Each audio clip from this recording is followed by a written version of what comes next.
En fait, quand tu as trois positions, Oui, je donc pense je que disais c'est que, trois bonnes positions. effectivement, je disais que j'avais pris trois positions et donc j'étais en train de vous les montrer, mais elles ont voulu se cacher et que Je donc, disais trois bonnes positions. mhm. Donc il Parce était qu'avec un R de 18 là, ça c'est très bon. exactement. Donc là, il était ici question de la première position qui était tout simplement celle relative à l'euro GBP, une analyse que j'avais d'ailleurs effectuée depuis la semaine passée parce que c'était juste la continuation. Ensuite, il y avait l'analyse relative au gold, donc le trade sur le gold qui est passé. Et enfin, le trade sur l'EuroCAD. En l'occurrence, Euro GBP et EuroCAD, deux paires mineures, et tout simplement celle relative au gold. Gold ici, donc c'était le XAUUSD, l'or contre le dollar américain. Donc il était question de voir ici que la semaine s'est soldée par un RR de 25. Je n'ai pas tradé jeudi et vendredi. Encore moins le week-end en ce qui concerne les crypto-monnaies. Donc, euh, là, surtout l'opportunité sur le gold, elle était très intéressante parce qu'on a vraiment tradé même avec confirmation. OK? Maintenant, pour cette semaine, on va très certainement voir encore quelles sont les perspectives. C'est toujours intéressant de préparer la semaine. Alors, pour ceux qui sont dans le canal, je vais progressivement vous envoyer certainement d'autres analyses. Mais là, tout de suite, je peux déjà vous montrer l'analyse sur le gold. OK. Sur le gold, euh, le prix, effectivement, pour ceux qui ont regardé la vidéo précédente où je vais parler du récapitulatif, le prix, qu'est-ce qu'il a fait? Il a réagi dans cette zone ici, premièrement. Cette réaction était tout simplement une réaction temporaire. D'ailleurs, pour venir dans ce niveau afin de bien faire la continuation, en ce qui concerne le retracement.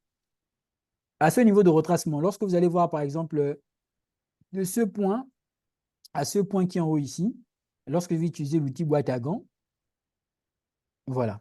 Donc, lorsque je vais prendre ce haut, à ce bas, à ce haut, voilà. Donc, vous avez vu que, attendez, je vais tirer ça par ici. Voilà. Donc, conformément à l'outil Wattagon, vous voyez bien que la réaction qu'on a eue ici, c'était une réaction qui n'était pas vraiment loin du milieu de cette zone. OK? Donc là, tout de suite, vous avez vu que nous sommes en plein cœur de ce niveau en bas. OK? De ce niveau discount.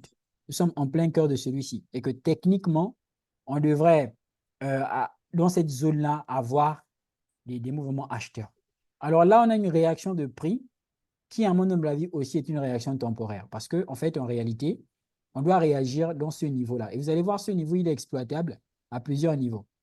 On devait réagir dans ce niveau depuis le vendredi, mais le prix a commencé à stagner. Beaucoup de personnes attendaient effectivement qu'on puisse vendre à ce niveau. Mais le prix, il a commencé à stagner tout simplement. Donc là, je vais mettre supply. C'est un niveau intéressant où on devrait pouvoir potentiellement vendre. Mais après, pour les gens qui effectivement voient les niveaux plus loin, il y a ce niveau-là, exploitable. Il y a aussi ce niveau-là qui est exploitable. Alors ici, on a ce qu'on appelle une IFC. C'est tout simplement un rejet institutionnel. D'ailleurs, cette bougie-là, c'est la même qu'ici. Ce sont des bougies qui marquent une forte présence institutionnelle. C'est-à-dire qu'à ce niveau-là, je ne pourrais pas nécessairement vous expliquer ça dans les détails, mais à ce niveau-là, on a tout simplement la présence institutionnelle. OK? Je pense ici aussi, c'est la même chose. Forte présence, une entrée institutionnelle en matière. Donc, donc là, on a tout simplement toute notre zone d'achat sur le gold. Entre-temps, Gold, c'est des places de liquidité en liquidité. OK? Gold, c'est des places de liquidité en liquidité. Oui, c'est un SMS. Lorsqu'on va retourner bien dans les unités inférieures, c'est encore plus visible. OK. Donc, là, il y avait cette liquidité qu'il fallait venir prendre. Il a eu, et ça, c'est ce que je vous dis tout le temps. Il a pris cette liquidité qui est ici, en fait, avec ce mouvement-là. OK? En 1 heure, ça a été bien exploitable. C'est ce qu'on a pu trader. On a pu trader tout simplement le mouvement-là, qui a été très intéressant. D'ailleurs, une fois de plus, ça a été la confirmation. On a eu la confirmation ici. Je vous suggère tout simplement de regarder la vidéo précédente pour ceux qui n'étaient pas là. Ensuite, on a continué après avoir sauté cette liquidité. Ensuite, tout ça, c'est de la liquidité qui a été prise d'ailleurs par ce mouvement. Là, on a une liquidité importante. Quoi? Celle-ci, qui constitue des equal low. Cette liquidité, ça peut aussi s'apparenter à de l'inducement, en ce sens-là. OK? Et là aussi, on a de l'inducement, donc une induction en ce sens-là. Donc, techniquement, le mouvement que vous voyez ici, moi, à mon humble avis, il n'y a aucun support technique qui ferait en sorte que l'on puisse potentiellement acheter le gold à ce niveau pour faire quoi? Pour venir break là. En l'occurrence, à ce 8 TP. À mon humble avis, il n'y en a pas. Si mon humble avis, je peux me tromper. Donc, je pense très bel et bien que l'on va potentiellement continuer notre chute jusqu'à venir à ce niveau-là. Donc là, on a une liquidité qui sera prise, qui doit être prise, OK, sur un long terme, en l'occurrence en H4. Ensuite, là aussi, vous remarquerez avec moi qu'il y a, coupez vos micros s'il vous plaît, vous remarquerez avec moi que là aussi, il y a de la liquidité, en bas là. Par contre, il y a de la liquidité, c'est vrai, mais je ne vois pas de demand importante pour acheter le prix à ce niveau. La demand tout de suite qui me semble très intéressante, c'est celle-ci, ce niveau-là. Là où il y a cette base, d'accord? Cette base qui a permis tout simplement de monter, faire la continuation de tendance à ce niveau. Donc, à mon humble avis, on a cette liquidité, on a du déséquilibre, elle est très intéressante, cette zone. Maintenant, le point of control qui correspond pratiquement aux 50% de ce order block-là. Donc, à mon humble avis, j'attendrais une mitigation, j'attendrais que l'OB soit mitigé pour plus de probabilité à 50% sur ce niveau-là, pour potentiellement pouvoir décider de prendre un swing ou encore un buy ici, même en agressif, sans nécessairement avoir une confirmation lower time frame. Car c'est un niveau qui est très intéressant. Maintenant, il faut savoir que Gold, il peut aussi seulement faire des mitigations. Donc, ça veut dire qu'il peut prendre la liquidité qui est là, il mitige juste ce niveau-là et commence à démarrer. C'est comme je vous ai dit, ça s'apprécie au cas par cas. Donc, vous avez deux possibilités. Premièrement, vous faites une entry ici, là, comme ça. C'est en haut là le TP, enfin, le TP final, hein, parce que vous aurez ici, là, vous aurez un niveau de TP là, et là-bas, ce sera le TP final. OK? Tout en sachant que lorsque vous prenez le trade, toujours des clôtures partielles. Il faut tenir compte de cette liquidité-là. Donc, le prix peut se négocier. En fait, pourquoi j'appelle ici point of control? Parce que c'est le prix, c'est négocié, c'est beaucoup négocié dans cette zone-là. Il y a ce niveau-là jusqu'à ce niveau-ci. Ce sont des supports et résistances. Le point de contrôle, il est là. Beaucoup de négociations. Donc, quand vous placez le stop loss, vous prenez en compte ce niveau-là. Donc, en mettant bien votre stop loss ici. Par contre, si vous rentrez ici, dans le milieu de l'OB, vous pourrez remonter un peu comme ça pour attendre le prix là, tout simplement. OK? Donc, ça, c'est un bon niveau acheteur que j'attends sur le gold. J'aurai une entrée agressive et une entrée en confirmation. Voilà. Maintenant, sur le court terme, je vous disais qu'il y avait ce niveau de supply. On est en M30. Voilà. Alors, quand on arrive en M30, OK. Quand on arrive en M30, on a une base ici. On a une base. Là encore, on a une présence institutionnelle, présence d'entrée en institutionnel. Généralement, les gens appellent ça les OB de rejet. Voilà. Présence institutionnelle, le prix commence tout simplement à démarrer à la baisse. Alors là, il a créé du déséquilibre. Il y avait un OB ici qui devait faire réagir le prix en unité de temps inférieure. Mais bon, vous voyez que tout de suite, il a été dépassé. Alors, à ce niveau précisément, c'est une zone assez importante et délicate. Pourquoi? Parce qu'on est même dans un breaker. On est dans un breaker block. Parce que là, en une heure, on a un BOS là. Court terme. Nous sommes en 30 minutes. En 30 minutes de temps pour moi, on a un BOS ici. Donc là, on a un breaker block. Le prix, il a commencé à stagner dans le breaker block. OK? Il a commencé à stagner à l'intérieur du breaker block. Alors là, il y a une liquidité qu'il a eu à prendre. Ici. OK? Il y a de la liquidité. Ensuite, ici, il y a du déséquilibre, donc de l'imbalance. Alors, généralement, pour ne pas passer à côté, maintenant, je prends beaucoup en compte les FVG entry. Donc, ça veut dire que moi, actuellement, comme ça, je peux rallonger, je peux réajuster cette zone jusqu'ici. OK? Je peux réajuster cette zone jusqu'ici, comme ça.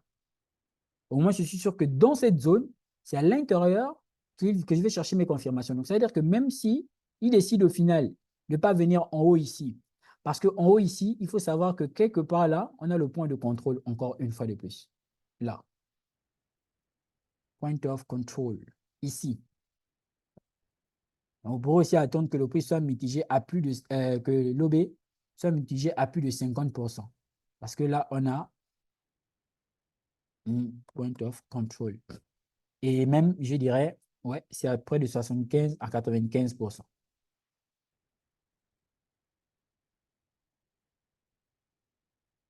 Voilà. Je vais mettre ça à gauche. OK. D'accord? Donc là, vous pourrez attendre que le prix arrive jusqu'ici afin de vendre. Pourquoi? Pourquoi je dis ça? Parce que lorsqu'il est arrivé là, il a fait ce que j'appelle de l'induction, hein. Regardez. Là, il a mitigé. C'est tout le même mouvement d'ailleurs. Moi, c'est l'inducement. OK? Donc, je n'ai pas vu de confirmation lower time frame, notamment en 5 minutes, qui me permettait de vendre. Je n'ai vraiment pas eu de confirmation me permettant de vendre. Au contraire, le mec, si je me base sur les figures chartistes, il est en train de me créer un biseau. Qu'est-ce que je raconte? Un triangle ascendant. Figure de continuation à la hausse. Et il est en train de faire une accumulation dans quoi? Dans le breaker block. Donc là, il peut aussi, parce que c'est très souvent déjà arrivé pour avoir l'habitude de trader gold, j'ai très souvent vu ça. Donc, il peut seulement s'arrêter à ce niveau. Donc, quand je dis il peut, c'est pour que vous puissiez comprendre à chaque fois que ce n'est pas le marché de nos familles et que donc, le prix peut, il reste toujours roi, il fait ce qu'il veut. Il ne faut pas avoir être là, être sûr à 100%. Il faut toujours sauver ses graphiques. Il faut être humble. Il faut être humble dans le marché. Okay? Donc, il peut très bien aussi refuser de continuer et puis il chute seulement. Parce que dans tous les cas, on attend dans un bon point de chute. C'est tout simplement à ce niveau qu'on l'attend. Maintenant, moi, après, je considère que c'est de l'argent. Je ne vais jamais rentrer vite fait. Je vais attendre. Et à chaque fois que j'ai eu à prendre des entrées précipitées, j'ai toujours regretté sur mon capital. Voici pourquoi je prends beaucoup de confirmations. Et quand un setup, il a sa confirmation, quand le prix euh, te donne une bonne confirmation, ce genre de trade-là. Ça ne ment pas. Il a confirmé réellement avec toutes les données, ton stop loss serait serré, ça ne ment pas. Il monte. Oui, il y a des gens qui m'ont posé la question de savoir, oui, pourquoi est-ce que tu places ton setup en fonction de ta dimension? Je vais vous expliquer ça tout à l'heure. Donc, voilà. Du coup, là, je pense bien que le prix va bien venir dans cette zone-là, pas de précipitation. Une fois que vous avez des confirmations là-bas, vous pourrez potentiellement vendre. Et là, la vente nous permettra de venir chercher quoi? Au final, cette demand qui est là, parce que ça, c'est de la liquidité. Souvenez-vous, c'est de l'inducement, c'est de l'IDM en H4. Donc, c'est une liquidité à venir prendre. Quand les gens voient que le prix remonte comme ça, ils peuvent se dire, ouais, c'est fini et tout. Non, non. Techniquement, il fait juste pour sa continuation. Si on le prend à l'ancienne, on a un canal de continuation qui est là. Après, ici aussi, vous avez une demand, une supply. Voilà. Ici aussi, vous avez une supply. Donc, dans la mesure où gold ne chute pas là tout de suite, il pourrait venir chuter ici. Mais bien sûr, là, on a une zone très intéressante. Parce que même quand je prends la zone, voilà, quand je prends le retracement de Fibo, vous avez vu que nous sommes actuellement presque dans les 50%. Nous avons le niveau de 0,6. On a aussi la zone OTE qui est quelque part là. Là, c'est une zone, une base qui est aussi très intéressante parce que c'est cette base qui permet de faire la continuation de tendance. Donc, ce niveau, il est intéressant aussi bien en M30 qu'en M15. Voilà. Ici, il est plus clair. C'est cette base qui permet de faire la continuation des tendances et non ce niveau-là. OK? Donc,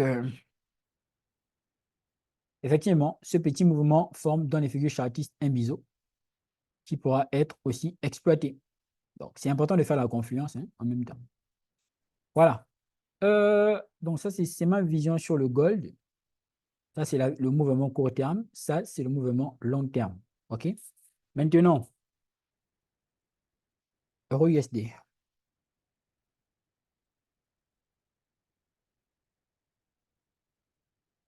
Alors, Euro-USD, Euro-USD.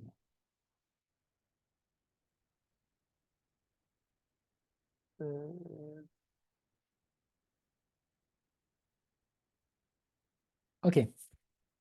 nous sommes en 2 heures. Euro USD, là, il y a beaucoup de confluence. En 2 heures, on a premièrement ici, épaule, tête, épaule. Pour les gens qui font les figures chartistes, OK? Et tout juste là, on a la ligne de coup.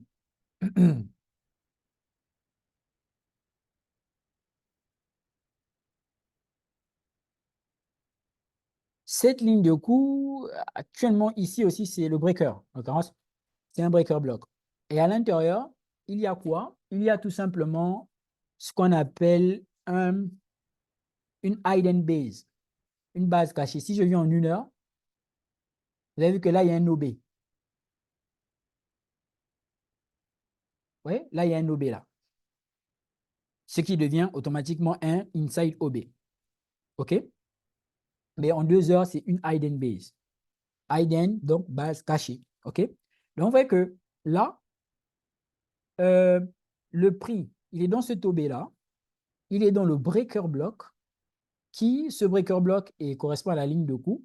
Techniquement, le mouvement qui revient là, c'est le pullback sur cette ligne de coup là. Il pourrait très bien, à l'ouverture de marché, seulement chuter. Tout comme arriver au final dans ce niveau-là, qui en vérité ne m'a pas l'air aussi pertinent que ça, parce que s'il faut prendre l'OB, je serais ici l'OB. Par contre, au niveau de cette base, le point de contrôle, donc le point of control, si je dis point of control, ça veut dire que c'est le niveau où le prix a beaucoup été négocié, bah, il est tout simplement ici, à 95%. Donc, soit il chute tout simplement, et si dans la mesure où il évolue, je l'attendrai ici à 95%. Et là, c'est une position long terme, swing. OK? Maintenant, comme vous allez remarquer ici, là, il y a de la liquidité en haut là, hein, très important. Le dernier niveau de stop loss, voici pourquoi je l'ai mis ici. Bon, déjà, après, vous savez, moi, j'aime pas avoir de gros stop loss comme ça. Il est là. Quoi qu'il en soit, j'envisage aussi une chute sur EURUSD, mais je ne rentrerai pas en position sans confirmation. Voilà, je ne rentrerai pas en position sans confirmation. Donc, voici les deux majeures positions que j'ai, enfin, les deux majeures analyses que j'ai pour cette semaine. Mais donc, ici, et là, on a un premier niveau de TP. Ici, on a un second niveau de TP. Pour ceux qui traitent les figures chartistes, outre l'épaule, tête-épaule, le retournement ici pour descendre, c'est ce qu'on appelle la double structure. Pour ceux qui sont adeptes à Benjamin Deleuze, vous devriez savoir de quoi je parle. Donc, voilà quoi. C'est tout en ce qui concerne les opportunités de cette semaine. Pour le moment, hein, parce que j'en ai d'autres, mais honnêtement, je préfère me limiter à ces deux paires là-bas.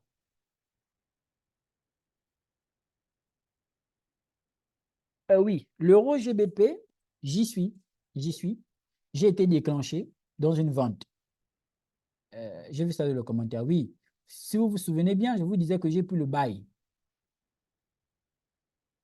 Euro GBP là, je suis l'actif de très près. Regardez. Ça, c'était le buy sur Euro GBP. Là, ici, c'est la supply. Le buy est en M30. Ici, c'est la supply. J'ai déjà été déclenché. C'est ici. Si vous vous souvenez, je vous avais envoyé l'analyse là. Voilà, c'est ça. C'est ça mon analyse. La tendance, c'est les baissières. OK? Donc, c'était ça pour ceux qui avaient vu, qui ont vu. Ils ont envoyé ça dans le canal privé, je crois. Donc, ou bien j'en ai parlé dans le live précédent. C'est ça mon analyse. J'ai été déclenché. On va voir comment ça va se passer. Mon TP, il est ouvert. Hein. Normalement, le premier TP, il est là, mais bon, il est ouvert. Donc, c'est ça. Je suis déjà déclenché ici. Maintenant, là, il y a de la liquidité. Donc, au cas où ce niveau ne résiste pas, on pourra venir chercher ce niveau-là. Parce qu'il y a de la Ouais, liquidité. c'est ça que je voulais te demander parce que j'ai remarqué que en dessous, En dessus, en au-dessus. dessous, il y a, il y a de la liquidité qu'on peut venir choper. Mhm. Mais ce trend, si on casse, est-ce que ça ne marque pas un changement de tendance? Non, Puis ce trend, non, non, bear trend. non, la cassure d'une trendline en réalité ne montre pas un changement de tendance. Ici, là, vous avez vu, voici les points qu'on a. On a ce point et ce point. OK? Voilà. On a ces points. Techniquement, si on doit changer de tendance, il faudrait que le prix casse ce point ici, en 4 heures, pour qu'on change de tendance.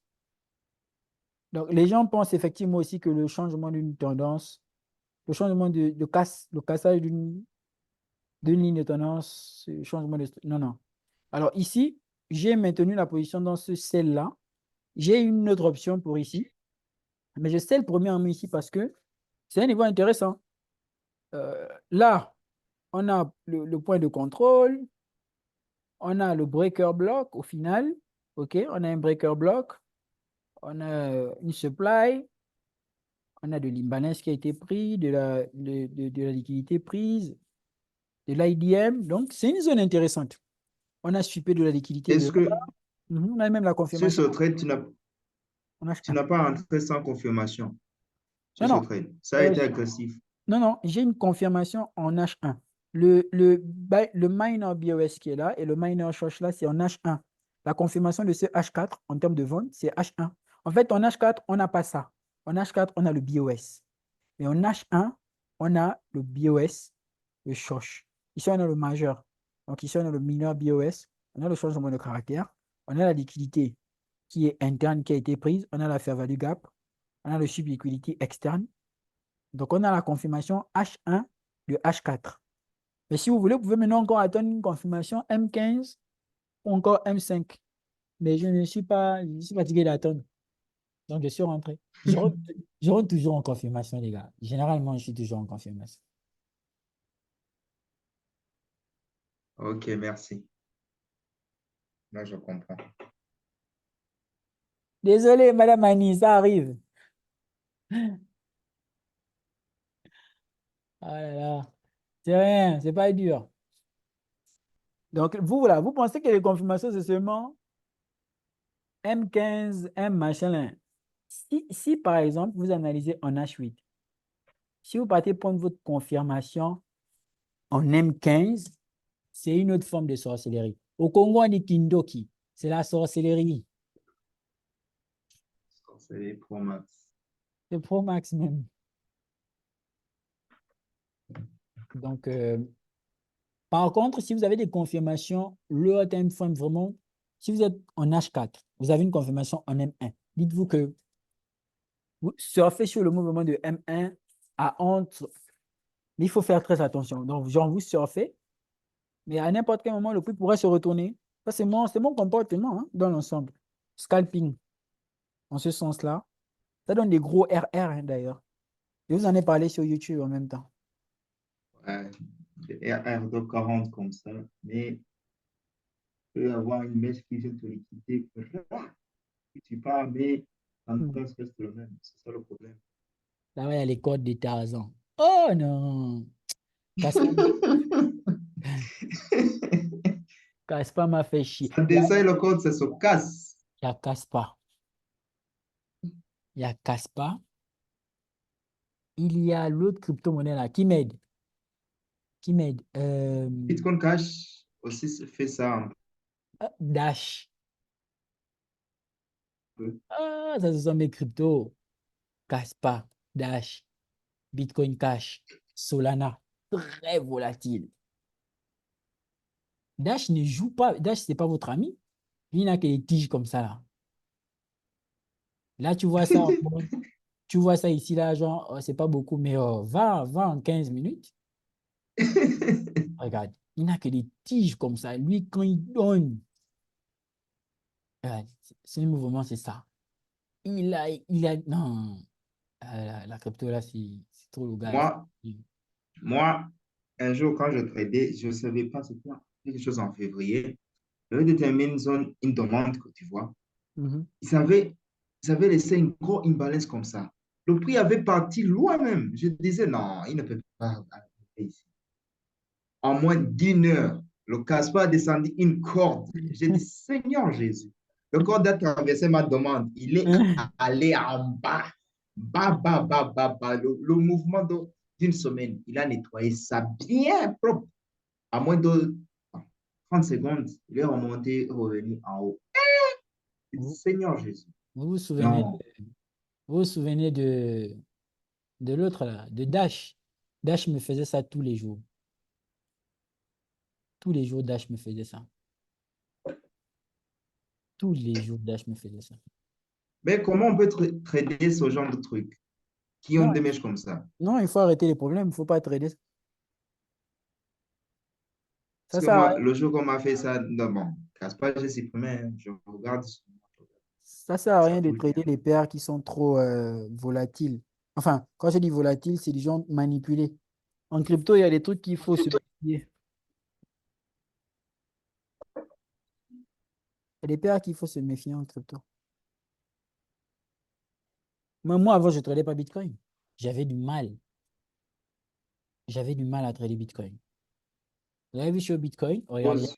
il y avait une belle opportunité. Regardez. Euh, Ah non, ça, c'est pas Bitcoin. Il y avait une belle opportunité. Lors du live qu'on a fait précédemment, là, je vous en avais parlé. Mais je ne suis pas sûr que beaucoup. Regardez, je vous disais qu'on pouvait avoir le prix ici. Mais là, on avait le prix qui était venu réagir en H1 ici. Je vous Oui, disais que beaucoup attendaient la confirmation en M15. Regardez, là, il a fait le BOS. Là, il a fait prise de liquidité. cloche. Non, non, prise de liquidité. OK. Hmm. Ici, là, il y avait de l'IDM, mais moi, je vais considérer ça.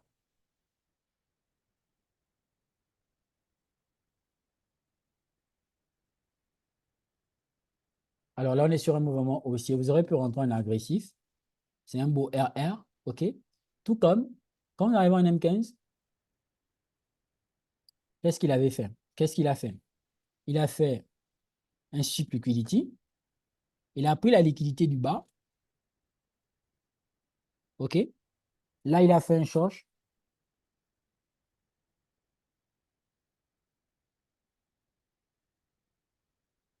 Maintenant, pourquoi beaucoup seraient passés dans le piège? Regardez, là, ici, quand vous arrivez là, automatiquement, c'est ce que la SMC dit. C'est là la demande. On est d'accord? Oui, Voilà.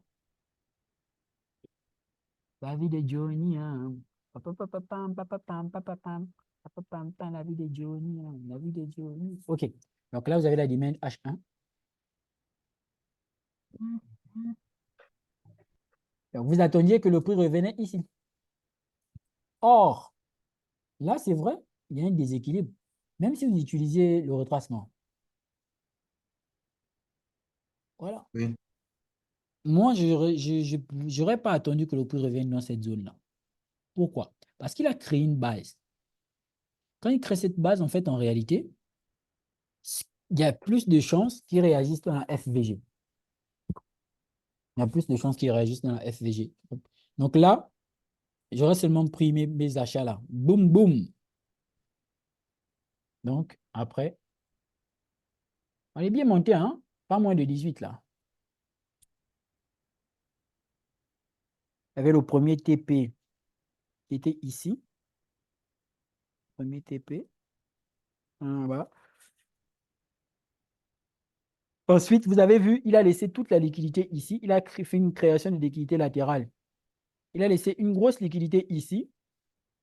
Les traders de figures chartistes, voici ce que vous voyez. Au canal haussier. Figure de retournement à la baisse. Avec Casio, confirmation, Vendée, tout ça. Objectif théorique, c'est là, le TP, il est là. Boum. Après, boum, boum. Donc, il est seulement venu prendre la Ça, liquidité. c'est ça, c'est Donald Trump qui a dit ça concernant la conférence qu'il y avait aujourd'hui. Ah, c'est un peu comme ça.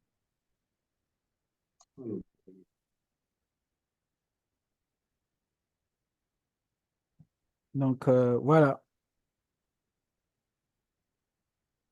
Bye, bonne nuit.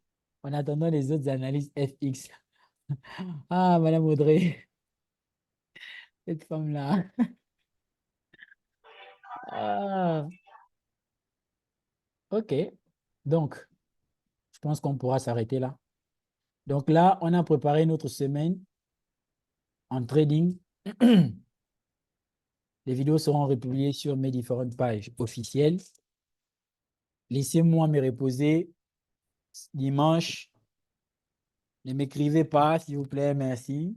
Ne me posez pas de questions dans le canal privé ou dans le canal public.